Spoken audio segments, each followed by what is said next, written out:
And now for something completely different. So, Sina Matix, tell us, who exactly are you and what exactly you do? So basically, I'm a visual musician, and there's a few different forms of visual musicians out there. Uh, the way that I do visual music is by taking anything from TV shows to movies to viral videos and remixing them all live with electronic music.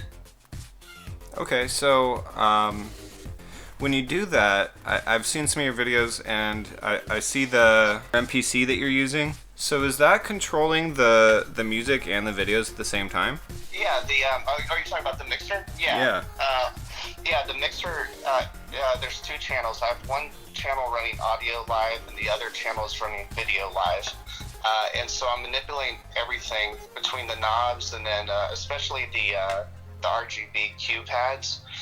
Those trigger different movie clips. What I'll do is I'll actually get all of those in order, and then whenever I'm performing it live, I'll actually just make it go to the flow of the music, to the beat of music, to the drop of the music.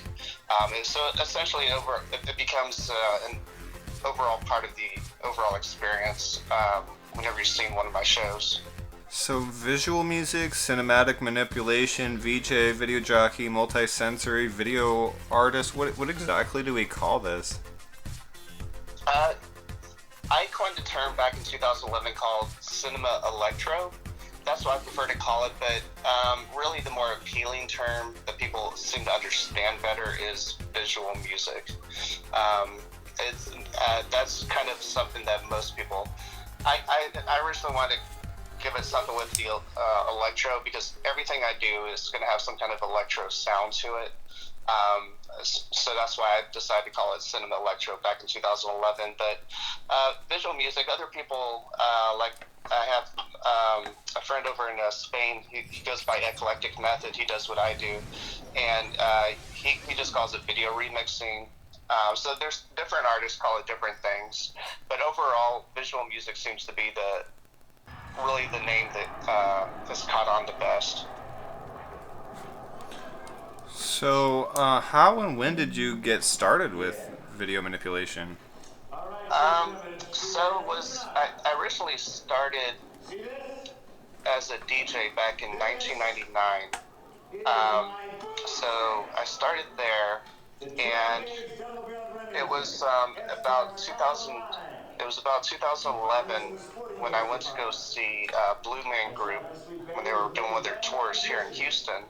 And I did not know at the time, but there was an act that opened up for Blue Man Group by the name of Mike Rome. And Mike Rome is based out of San Francisco, California. And I watched him do visual music, and I've never seen anybody do it before. And he was mixing stuff like Charlie Brown to Led Zeppelin, and then he did his almighty famous O-Face from Office Space. He mixes with like a back electronic beat, and when I saw that, I knew I had to just take things to the next level and incorporate the visual aspect of it as well. So in reality, I've been doing visual music since 2011, but DJing since 1999. So what's the cinematic electro or visual music scene? What's that like right now? How big is it? Have you guys seen growth over the last few years? Not a lot of growth. However, it's one of probably the most underground scenes I've ever come across. I mean, and I this goes even back to like back when I used to be more involved with like the goth scene or industrial scene or even the punk scene and new wave scene, things like that. And this is just it's crazy because visual music, almost anybody I talk to doesn't know what it is, and you have to actually explain it to them. And then the best way to explain it to is to have watch one of your videos to actually explain. But I say there's been maybe a little bit of growth here and there. I'm a huge visual music advocate, and I push awareness for visual music all the time. I actually just had my friend Lewis Gardner over here today because he actually showed interest in learning visual music, start doing it himself. So I'm hoping that one day that it will actually get a lot bigger. And I've always said this in the past, that one day I hope that I'm on my deathbed, I'm watching some kind of holographic program or something, since there's no more TVs at that point in time, and some kind of news thing comes on, and they just start talking about how visual music is the latest craze in the entertainment world. And once I hear that, with that, I probably have like my last breath, and then I die, because to me that's my goal, and one of my main goals in life is to actually have visual music actually get to a level of appreciation and awareness that it's around the world, people actually know what it is, and also they just appreciate the art form itself. You're a visionary. Yeah, somebody actually called me that once before. But yeah, I can go on and on about that. This visual music is actually just the first step for me. Like doing video and music together. I honestly want to do, before I die, a true multi-sensory experience where you touch on every single sense. You touch on the audio, obviously, then the visual aspect from people seeing it. You touch on their sense of smell, and their sense of taste, and also touch. So, and there's ways to control the environment at concerts and shows like that. Between you have like flavorful bubbles for once that can do touch, and you could do touch and also taste. And then you can pump in scents into the like audience, like vanilla or strawberry or something. And then you could do snow machines or foam machines or whatever. So essentially, one day I want to actually be able to do a true multi-sensory experience show where I touch on all 5 senses.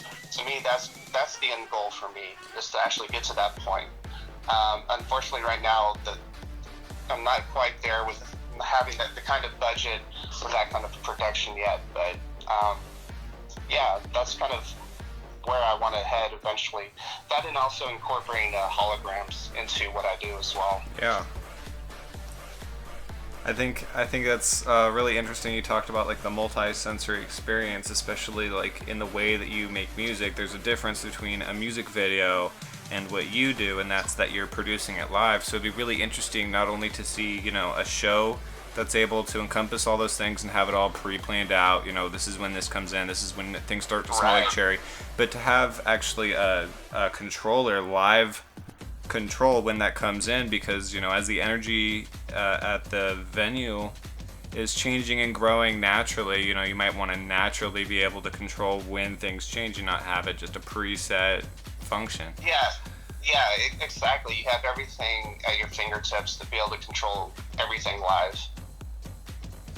So, just to go back a little bit, a minute ago you said that it's the most underground scene that you have come across. I'm about to publish that. That's about to be in print, that this is the most underground scene that you've ever come across. And you're excited about this, like, blowing up. Like, as soon as somebody makes that claim, it's gonna blow up. I didn't even think about that, but yeah, I guess something like that would kind of get people interested. Yeah, that's kind of cool. I mean, and that's the thing. I mean, I'm very appreciative of this interview, because I want to drive like I said before, I want to drive awareness for visual music. Period. Just I want to get the word out there. I want people to come experience. I mean, it's not gonna be for everybody, maybe, but that's true for any type of art form or entertainment. And I just very appreciative of this interview for sure. I'm really appreciative that I was able to reach out to you and to actually get you here right now, talking on the phone with me. Mark my words, like we're not done after this ends. Like we're gonna get together again. Awesome, awesome. Yeah, I'm definitely down for that. So, what kind of venues or events or experiences could you imagine could use this type of art that just haven't seen it yet, haven't utilized it yet? Like, how far do you think this thing can go? Um, I mean, first thing that probably comes to my head are like big festivals. And in some ways, you kind of see it to a degree right now. Only it's two different people doing it, and most people don't even realize they're doing it. But like festivals, like think of huge EDM festivals, EDC, Ultra, Backwoods Festival, just Electric Forest, all these different festivals, and you always see like mapped out visuals, or you'll see just any kind of visuals going to the music in the background, and there's always somebody that's most of the time there's somebody in the background, probably way off the side stage that you can't see, or that they're actually back of the stage, and they're doing live visuals for whatever DJ it is, and and those VJs never really get much appreciation, even though they're truly doing an art form. But as far as I definitely see festivals for one. Another one, I've been talking with one of my friends in Austin, who does makeup for a theater, talking about possibly opening up for like a musical or a play or something like that. So I definitely think the theater, like the theater arts for sure, and just really, really any kind of artsy, very, very artsy kind of gatherings. I see it could go over very well with that. And then anything in the EDM electronic world. And of course, I'm saying EDM and electronic only because that's the genres of music that I incorporate with my shows. But I mean, in reality, you can mix classic rock or any kind of music, classic rock or punk or new wave or whatever, and do visual music. So it's trying to think of other types of venues. Just really any live venue, any kind of like whether it's a small live venue or like arenas or whatnot. Pretty much anywhere that you could put on a live show on a stage. The main thing is never wanting to be stuck in a DJ booth, and I had to overcome that the first 3 or 4 years that I started doing it, because everybody wanted to put me in the DJ booth, and I had to explain to them it was a live show. I need to be on a stage because I'm doing all this stuff live. But yeah, so I think pretty much those types of areas would be great. What do you want people to know about this, and how do you want them to perceive it, and where are they going to go to get some more information about it? Well, I just want them to know that in my heart, I really believe visual music is the future. It's a brand new entertainment. I mean, technically it's been around for, there's some, if you get really technical about it, we're talking about 60s, 70s. But as far as what I'm doing, it's really truly the future. It's a new type of entertainment. And as far as perceiving it, I would say I just want people to actually be able to see what it is. Experience is a better word. I want people to be able to experience what it is and let them judge for themselves as far as how they want to perceive it. I mean, I'm hoping that they would think, oh wow, this is amazing. The most common thing that I see at my shows is people's jaws dropping, and that could be a good thing or a bad thing. Either people just have no idea what to make of it, or they just absolutely love it and will come up after the show and just say, how much they love it. They've never seen anything like it, and things like that. And that's what makes it all worthwhile. And our magazine is based in Arizona. Most of our fans are here in Arizona.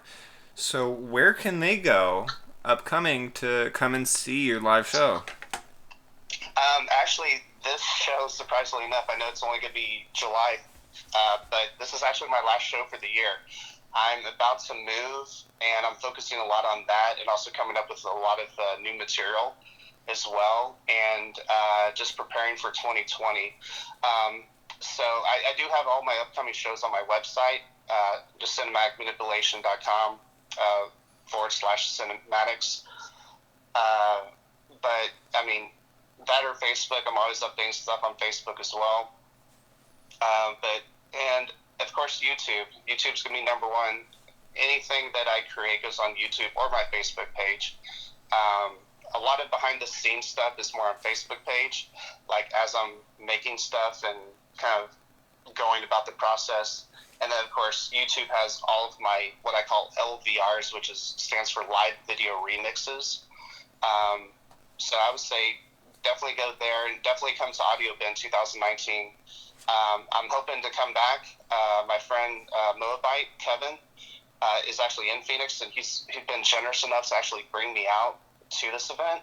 And so I'm hoping that we can do this again next year, or maybe even sooner than that. I'd love to hook up, because I love Phoenix. Phoenix is by far the best place to drive in. So we'll see you at Audio Bend 2019. We're looking forward to catching you there. That's going to be it from us. So thank you so much for your time. Yeah, definitely. And we will definitely be linking up again here soon. Awesome. Thank you so much. Thank you. Be sure to check out Sina Matix at the Audio Bend Festival 2019, July 13th and 14th. It's going to be over at Lake Pleasant. And this has been Tyler Danger Deans with Arizona Music Mag, where we are cultivating AZ music culture.